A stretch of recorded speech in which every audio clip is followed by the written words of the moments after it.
Salam sejahtera untuk kita semua, saudaraku.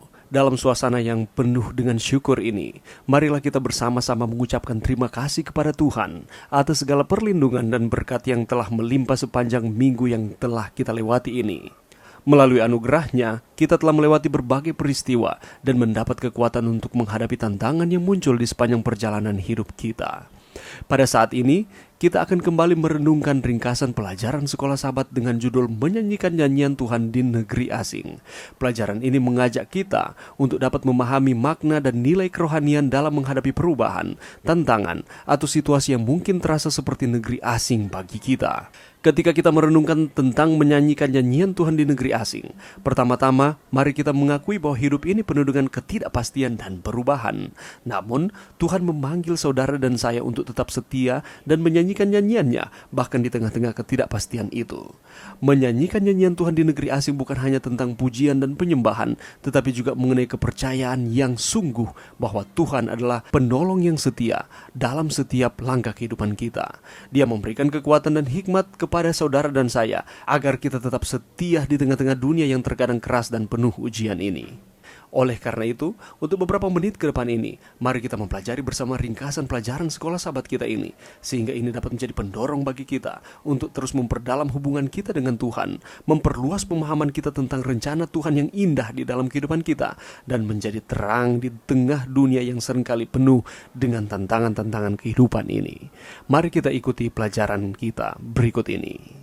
Ayat tema kita sepanjang minggu ini terdapat di dalam Mazmur 137 ayat 4. Bagaimanakah kita menyanyikan nyanyian Tuhan di negeri asing?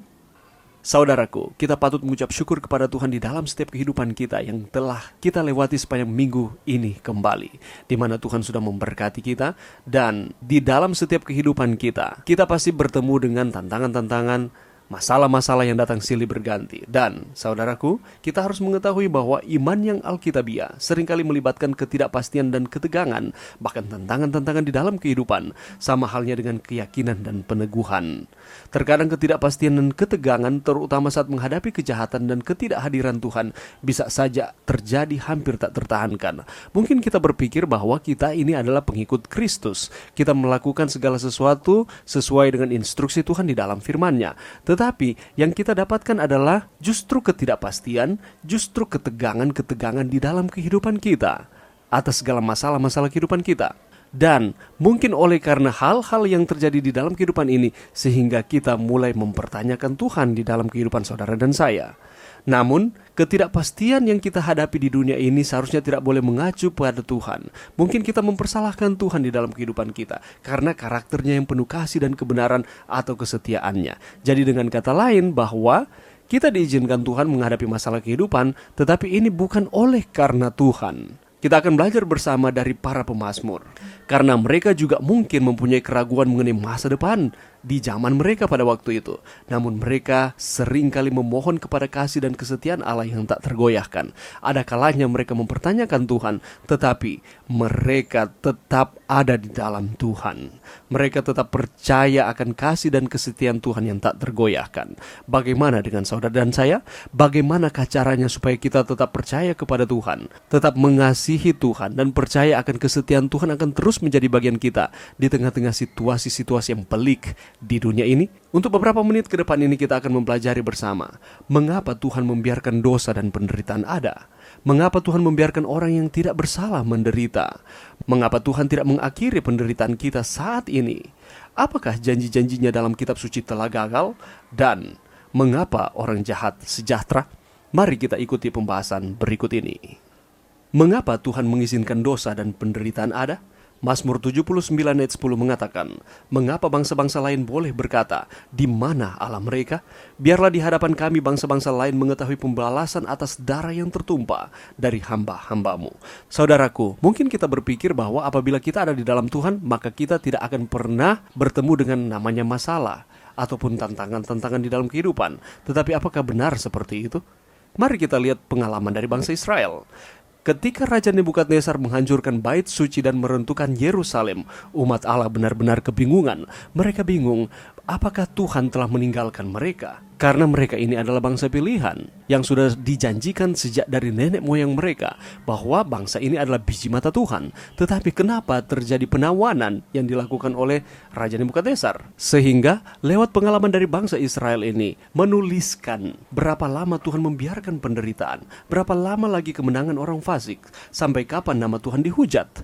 Berapa lama dia tidak mengampuni dosa? Sampai kapan dia akan diam? Dan ini merupakan pertanyaan-pertanyaan yang ditanyakan oleh pemazmur terkait dengan eksistensi dan juga kebesaran Tuhan. Jika umat Tuhan dihancurkan, di manakah kehormatan nama Tuhan? Satu-satunya solusi yang dilihat pemazmur adalah Allah membalaskan dendam umatnya dan membinasakan musuh-musuh mereka seperti yang ia lakukan di masa lalu. Dan kita tahu bersama bahwa Allah mengizinkan penderitaan, tantangan-tantangan kehidupan datang di dalam kehidupan bangsa Israel umatnya untuk supaya Tuhan mau supaya bangsa ini kembali mengingat Tuhan dan tidak melakukan akan kejahatan.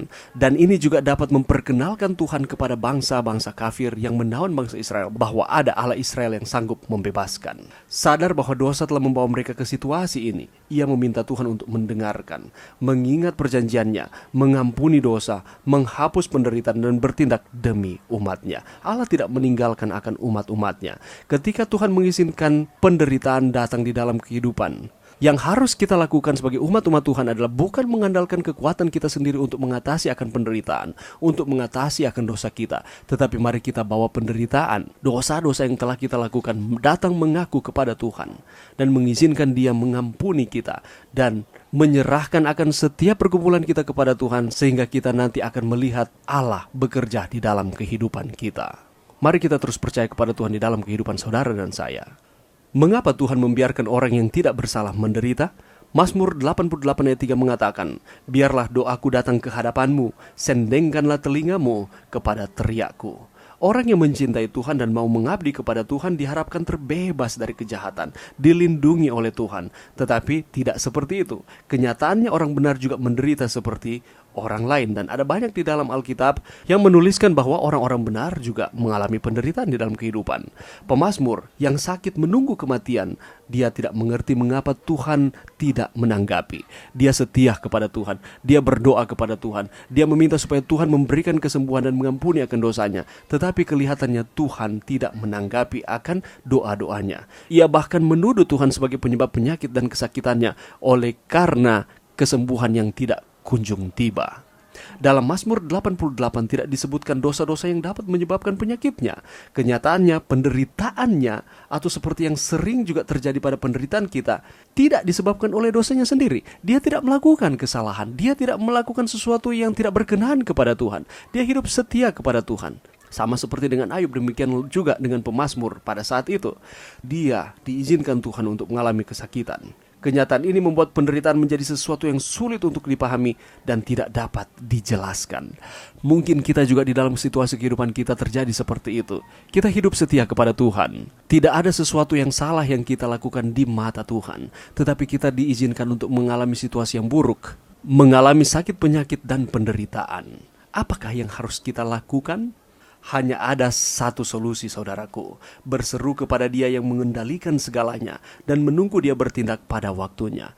Kita serahkan setiap pergumulan kita, kesusahan kita, kesakitan kita, depresi, kecemasan, ketakutan kita kepada Tuhan. Dan biarlah Tuhan bertindak pada waktu Tuhan, bukan waktu kita. Seringkali Tuhan membiarkan orang yang tidak bersalah menderita supaya baik kita maupun orang lain yang melihat akan situasi kehidupan kita memuliakan Tuhan. Oleh karena kita melihat bukan karena kekuatan saya sehingga saya memperoleh kelepasan, tetapi semata-mata hanya oleh karena pertolongan Tuhan pada waktu Tuhan, bukan pada waktu kita. Karena percayalah, Tuhan mengendalikan segala situasi kehidupan kita. Tidakkah kita percaya kepada Tuhan di dalam segala situasi kehidupan kita? Mengapa Tuhan tidak mengakhiri penderitaan kita saat ini? Mazmur 69 ayat 3 mengatakan, lesu aku karena berseru-seru, kerongkonganku kering, mataku nyeri karena mengharapkan Allahku. Saudaraku, sejauh mana pemazmur merasakan jarak dari Tuhan? Seberapa jauhkah jarak yang dirasakan oleh pemazmur ini akan ketidakhadiran Tuhan di dalam kehidupannya? Ibarat rusa yang tidak mendapatkan air untuk diminum, kehausan, dan pada akhirnya mengalami kesakitan di dalam tubuhnya. Ia tertekan, terluka, tidak ada keinginan untuk hidup. Dan ini merupakan ekspresi yang dinyatakan oleh pemazmur ketika dia merasakan Allah tidak bersama-sama dengan dia. Allah tidak mendengarkan akan doanya. Allah terlalu jauh bagi pemazmur tersebut. Ia seolah-olah tinggal di padang gurun seperti burung pelikan, burung hantu, atau burung yang menyendiri. Atau dengan kata lain, padang gurun diibaratkan sebagai tempat yang tidak ada kehidupan, ketandusan. Dan seperti itulah yang dirasakan oleh pemazmur ketika dia menunggu akan kehadiran Tuhan di dalam kehidupannya. Dan dia merasa tenggelam dalam lumpur, tidak sanggup berdiri tanpa pertolongan Tuhan. Jadi dengan kata lain, tanpa Tuhan, pemazmur tidak dapat berbuat apa-apa. Tanpa Tuhan, pemazmur merasa ditinggalkan. Tanpa Tuhan, pemazmur merasakan ketidakberdayaannya. Sebagaimana dengan pemazmur, demikian pula dengan kita. Berapa banyak di antara kita yang sedang mendengarkan akan pelajaran ini, yang merasakan situasi yang sama yang dialami oleh pemazmur pada saat ini? Berapa banyak yang mempertanyakan Tuhan oleh karena situasi-situasi yang buruk yang terus-menerus kita rasakan, sehingga kelihatannya Tuhan meninggalkan kita? Dan ini tanggapan yang dilakukan oleh pemazmur. Dan juga memberikan pelajaran kepada kita bagaimana kita menanggapi ketiadaan Tuhan ini. Yang dilakukannya adalah ia tidak tinggal diam, ia tekun berdoa. Dia bermohon, menyampaikan akan setiap keluh kesahnya kepada Tuhan. Dia memeriksakan dirinya sendiri. Apakah ada yang salah di dalam permohonannya kepada Tuhan? Apakah salah di dalam motifnya untuk mencari Tuhan? Dia menyatakan cintanya kepada Tuhan. Walaupun Tuhan ada maupun kelihatannya Tuhan tidak ada, atau dia berdiam diri terhadap situasi yang dialami oleh pemazmur, tetapi dia memutuskan untuk terus mencintai Tuhan di dalam kehidupannya. Dengan kata lain, mencintai atau mengasihi, menuruti akan setiap perintah dan arahan Tuhan di dalam firman-Nya. Ia yakin Tuhan tidak akan tinggal diam selamanya. Percaya dengan iman bahwa waktu Tuhan yang paling terbaik di dalam kehidupan, dan Tuhan akan membebaskan, akan melepaskan penderitaan pemazmur. Demikian pula dengan kita. Ketika kita mengalami situasi-situasi yang tidak baik di dalam kehidupan kita, mari kita terus bertekun dalam doa. Mari kita memeriksa akan diri kita, motif kita. Mari kita terus menyatakan akan cinta kita kepada Tuhan di dalam setiap situasi kehidupan saudara dan saya.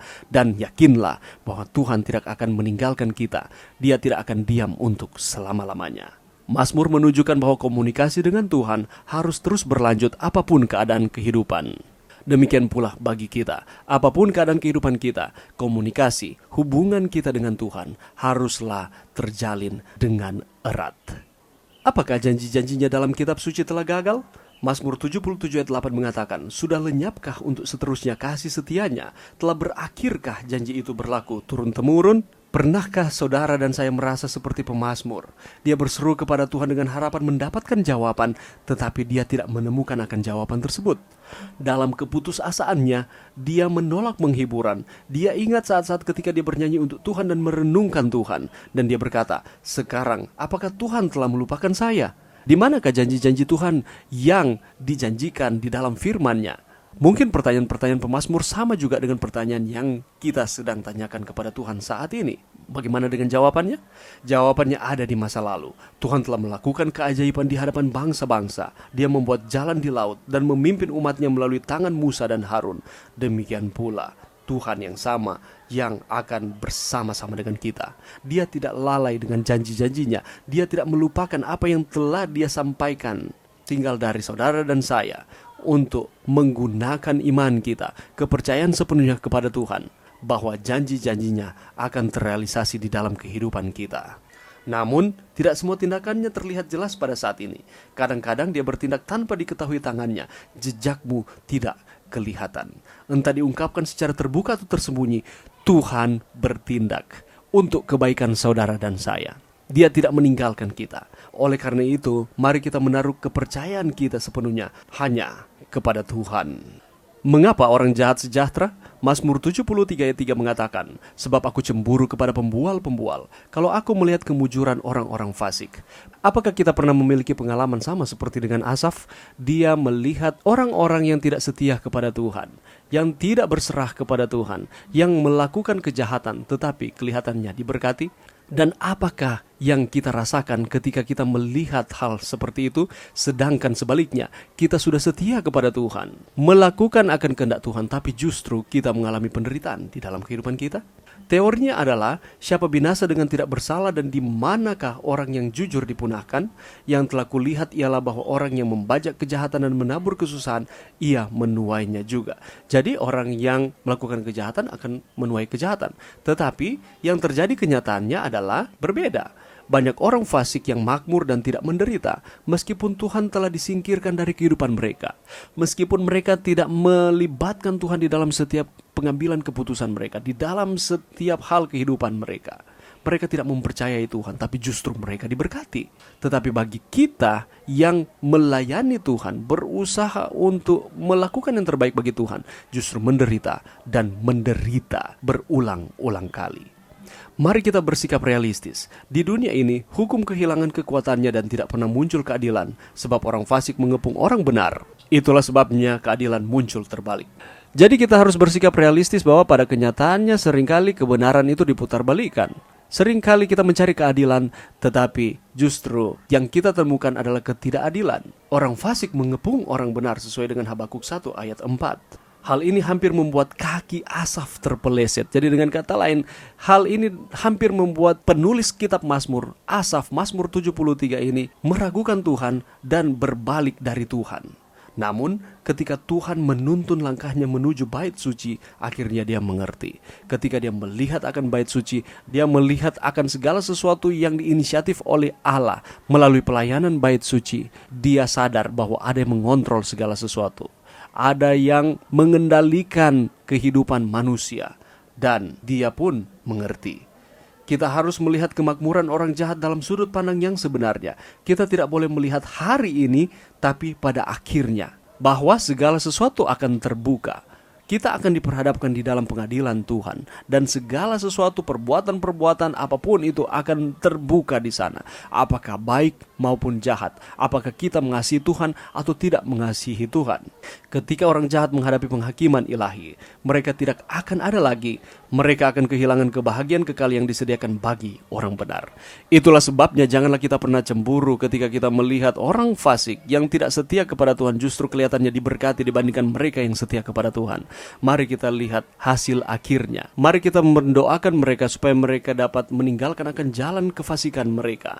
Tetapi kalaupun tidak, biarlah Allah yang menghakimi. Karena berkat-berkat Tuhan bukan hanya dilihat dari harta saja. Harta merupakan salah satu. Tetapi ada banyak berkat-berkat yang Tuhan berikan di dalam kehidupan saudara dan saya. Dan mari kita belajar untuk mensyukuri setiap berkat Tuhan walaupun itu kelihatan kecil.